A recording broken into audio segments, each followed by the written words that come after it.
Hello, everyone, and welcome to another episode of the Crypto Entrepreneurs Podcast with your host, Charles. Enjoy.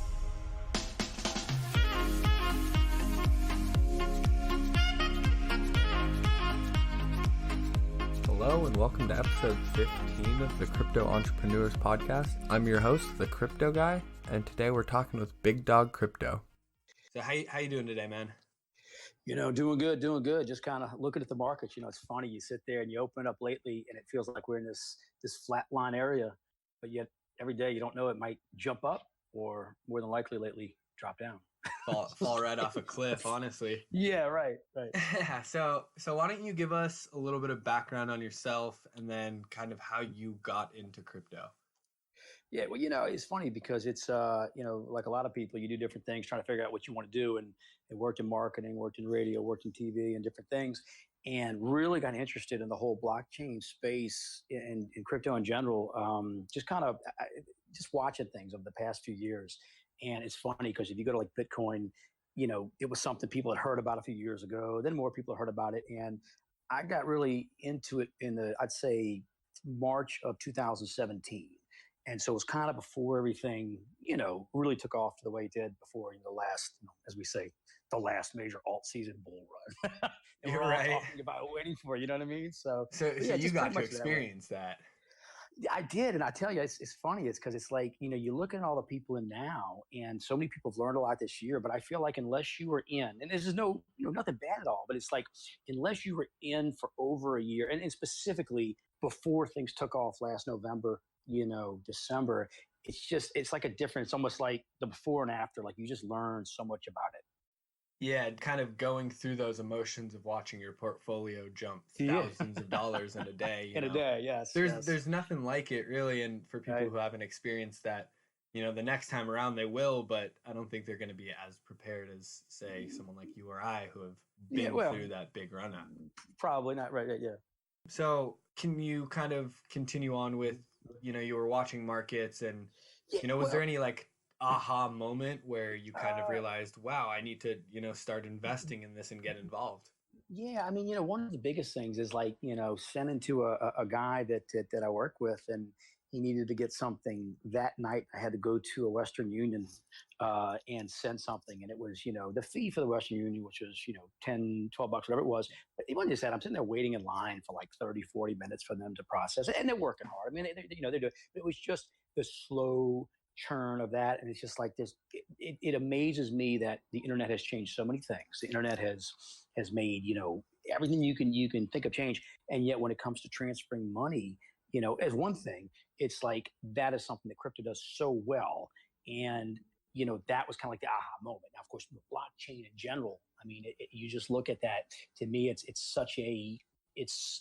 transparency above all else. And so I guess it's one aha moment, Bitcoin and crypto and transfer of money, but also in general, the idea that music on the blockchain. I mean, I have, friends that are musicians, and a friend of mine sells through iTunes. He's talking about how much money he makes. And I'm like, he's not a big believer in blockchain. Oh, I don't really like it. This, that. I'm like, let me ask you a question. I said, don't you think when you do a song and somebody buys it, you're in Europe and somebody's in Uganda and they buy it, whatever, you should be able to see where every cent of that goes. You should know. And he says, well, I trust the record companies. I'm like, what? You know what I mean? Like, he's a musician. He's like, oh, I trust him. I'm like, yeah, that's the whole point. It's about, trusting the blockchain, which is not going to lie, versus the middleman, so to say. We've got that saying, don't trust, verify. Yeah. Exactly. Kind of moving on, you got interested, you bought some coins. When was the first time that you made any kind of money, if you have, in a non-traditional way versus, Well, I tell you, one of the interesting things, and it's funny because, saw how things went up last year and went down. And when you had, the ZCL Bitcoin private thing, I had heard about that probably when it was, I'm going to say it was in early December, and it was at $5, $6, $7, and got in there. And the whole thing about cashing out that people don't realize, I was like, oh, it's up to $200. Well, that'll really help to jump ship. But, so it's kind of like what you didn't do versus what you did. But, I look at those as very valuable lessons. And I think in general, the question is this for people that listen into your podcast and people that study and really trying to learn this market. We saw what happened last year. We saw how crazy and wild things are. That was with a market cap of 800 and something billion. They talk about the next time it can be bigger and this and that. The idea of taking profits is so important, and people don't. Well, let me say this. I feel like the only disservice, not to knock them, but some people in this space, and particularly some of the ones who've been around for a while, and I think they're going to do it more now, they didn't really reiterate the whole taking profits thing. And maybe because, too, things were accelerating. You remember how it was, right? They were going so crazy. I don't think people were thinking about that. But I think, yeah. I think people just thought it was just going to keep going up. I know at one point I did. I was watching my portfolio every day. I was like, all right, another $1,000 added to the portfolio, another $2,000 added. And, you really get caught up in that whole emotion of every single time. And you're sitting there checking black portfolio and you're like, it's up. But yeah, definitely. So sounds like you're keeping a pretty close eye on the market. You're doing your research. Can you tell me a little bit more about any other projects that you're working on? I know we talked about, a radio show that's potentially in the works. Can you talk about that? I mean, one of the things, and we're kind of keeping that like a little bit kind of announced, but keeping that kind of on the down low. But but I mean, a little bit on the down low, but not totally, is you don't see like nationwide, and of course I'm talking at least in America, there's not a lot of crypto radio shows. And so I don't know about, whether Europe or whatnot has them. I know who's, TV, of course, you have Ron's got his, CNBC Africa with Crypto Trader, but in general, I think I'd like to see more, how do I say this, on traditional media, on some radio stations to get, and think about this, because, you've got your podcast and, you've got stuff that's accessible on the internet. I think in general, though, for, John and Jane or whoever, in any town, wherever, a lot of people that aren't exposed to this through crypto, Twitter, whatever, it would be kind of nice to reach out through traditional media. You know what I mean? As you say, the old school media, to maybe get them to know. Because a lot of people, look, you ask 10 people that you're walking down the street, do you own Bitcoin? You know about cryptocurrency? It's like 9.5 have no idea what you're talking about. And then maybe half of one, read an article. It's like most people still don't know about it, It's funny. I touched on a lot of these same topics on my last podcast, where Twitter is really this echo chamber where we think everyone knows everything about crypto, but it's such a small community. I've talked to friends who think Bitcoin is the only cryptocurrency there is. So they have no idea. Like it's shocking. It's honestly shocking to me. But that's the thing, with these traditional media outlets, seeing it on TV, that's where they kind of get that exposure. So it sounds like you're doing something that is kind of going to bring crypto to a much wider audience. Well, definitely hope to. But that's the big thing too. Is like industry education is so important. Letting people know about it, and we talk about people at the dinner table. The joke, and you saw this a lot on crypto Twitter this year. When I go to dinner for Christmas or for the holidays, I've got Aunt Sally saying, "Hey, I bought a Bitcoin for 20. It's worth 4. Passion mashed potatoes." Seen the meme. That's the education. Let's be honest, that most of the people have. I mean, that's really what they have. I mean, that's about it. So I think in general, we got to find some way, because you look at the liquidity of the markets and all that. You got to let everybody know about it, and a lot of people don't still. Yeah, definitely. So it sounds like you've had a background in media and kind of entertainment, and you're kind of using that background that you have to kind of drive this project that you're working on.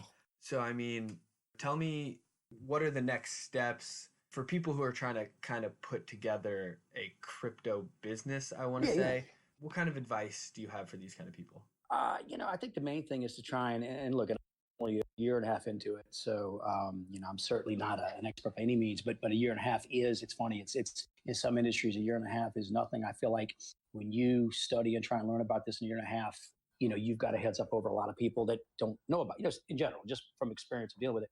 And I think in general, just, learn about the space. I think one of the biggest things for any sort of business, whether you're going to do, somebody's doing a radio show or they're doing a podcast or they're doing, whatever it may be, you've got to study the market. And, it's funny because, you talk about history and whatnot. I mean, I wish I had learned more about, even though the industry was only a few years old. But, you can go back there when Bitcoin came out, I'm saying 10 years ago. But in general, the way that the markets were, it's like, learning more about them would have been more beneficial now. So I guess what I'm getting at is if you're in it now and you're trying to build something up, really kind of, research, read some articles, follow people, especially on crypto Twitter to get you some ideas and just learn about the space. Touching on that, I think a huge thing about really doing your research is that if you're trying to put together any kind of business, you've got your show, I've got my podcast, a lot of people do YouTube, a lot of people write content for, stuff like that. I think it's just going to show if you haven't done your research. If I'm trying to have a conversation with you, and you mentioned, something like Ripple, we talked about that for a quick second, and I, don't know anything about this market. I'm going to come through. So I really like the idea of putting your head down before the fact and doing your research before kind of jumping into anything. And it's funny. I tell you why I say that, because like you said, most people, they know about Bitcoin. That's it. Then I had, a brother that was like, one of the brothers was like, oh, I heard about this, the Ripple on CNBC. You know what I mean? But that was his experience to it, the Ripple. But that's it. But, so, and it's funny because some of these things, like I think TRX is getting, or they had Kobe Bryant coming to speak at something, and, certain cryptos have tried to expand the space, and they are, but like I said, if you ask the average person to name 3 or 4 cryptocurrencies, Bitcoin's the only one they can name. Yeah, it's not happening. No, and not yet, because they don't know. And a lot of them just haven't been exposed to it, so that's kind of our goal, is to let more people know. Build up exposure. Yeah, definitely. Yeah. All right, so I know you've got this project in the works. Is there anything else that you're really fired up on for 2019? Like everybody want to see the market, take off. But I mean, there's 2 things. It's like you want to see the markets come back, and I do believe they will. I mean, I have some feelings, of course, right now. What I will be real interested when you specifically said, what am I excited about? I'll tell you right now, to see what projects do well this year. When I say do well, I mean development. I mean, when you go to a GitHub and they got cobwebs, you know what I mean? Some of these ICOs got so much money, but the fact is, once you take the money away, who's getting the work done? And this is the thing. Let's call it like it is. The bear market's a time to develop. The time to have development. So, it's kind of like in the bull run, everybody's popping champagne and popping bottles, and we're all happy. Woohoo! You know what? This is the time to get the work done. It's not glamorous. It's not fun, but it is what it is. So, yeah, I'm excited to see end of this year what projects come out, because the fact is this, and I know these things were really blowing and going and looking to do really well. So when you look at your audience and you look at, your people, I'm looking, you have, thousands of Twitter followers. Many of these people are holding big bags of each of these. So you don't want to give them the hopium, right? So be realistic. That's all I'm getting at. But I guess I want to see those projects do well. So honestly, these people are getting some of their stuff back. I mean, that would be kind of cool. We've all kind of been watching the market just continue to decline. So I think a lot of people are excited to kind of see that at least start of a reversal. It may not happen this year, but I'm excited to see how this develops, because there's just so much stuff going on. We're at the forefront of it, really, and I think people forget that because they see how many people are on crypto Twitter and stuff like that, and they think, oh, we're not early adopters anymore. I think that's very far from true, because like we both have said, you talk to any of your friends or anyone on the street, and it's, what's Bitcoin, So great thing to be excited about. All right, so one last thing, again, kind of wrapping everything up and your background in radio and the project that you've got going on. You've kind of followed your passion, I want to say. Correct me if I'm wrong there. Yeah, I enjoy talking about it, definitely, yeah. Yeah, you're very eloquent. Well, thank you. I appreciate it. Yeah, of course. So it I've definitely, had a cup of coffee. That's probably why. It suits you. So do you have any advice for anyone who's kind of just getting started and kind of trying to break into a specific industry, a specific type of business? Because, this podcast, I wanted to really focus on, different entrepreneurs in the space. Yeah, about how to get started. Yeah. So like starting from scratch, what would you do to kind of get your crypto business or your show, your anything kind of started? I mean, because obviously there's different things. One of the things I think is going to be a big industry that kind of is just, you're seeing a little bit now, and there's some people, as we say, the crypto influencers that are whatnot. I mean, the marketing end of it for crypto, I think, has really just started. And you had some stuff last year, but it's like, you've got it now where these companies that are coming out, they're going to need to have marketing. They're going to need to have awareness of their projects. And, it's not like they normally, like I'm talking about from a radio point of view, traditional media, getting it to mom and pops to be able to hear about, just regular non-crypto people to get exposed to it. But I think in general, the marketing almost like, you have like, it's kind of a weird comparison, but you get to ad agencies that run ads for beer, run ads for, whatever it may be, for, Hooter, I don't know, for restaurants, whatever. You're going to have to not add, it's almost like crypto ad agencies. Projects are going to need more marketing and promotion to get out to people that buy, the people that develop sometimes, because whether they need people that are going to help develop or design or code or whatnot, and then to the general public, and I say just and I want to say general public, John walking down the street that doesn't know what cryptocurrency is. So I guess whatever field you want to be in, if it's marketing, if it's starting one, whatever it may be, just learn. And I'm saying, like, the internet is crazy in the amount of information you could find. Whatever your thing is, just research it. You know what I mean? But I think people that are starting things, and like you said, entrepreneurs, some do, but some don't. And it's kind of like other people have made mistakes, learn from them so that your business could be successful. Super solid advice. Before I did any kind of recording for this podcast, I was, researching, talking with people. So I totally agree with you that, if you're going to move forward with any kind of business, you're going to want to research. And I think being on Twitter helps a lot with that, Oh, big time. I agree. Very up to date on everything on Twitter. So if I could say that too, I think, like, I enjoy following you. I think in general, and I kind of wish I had this when I got in. Of course, it really has built up more since then.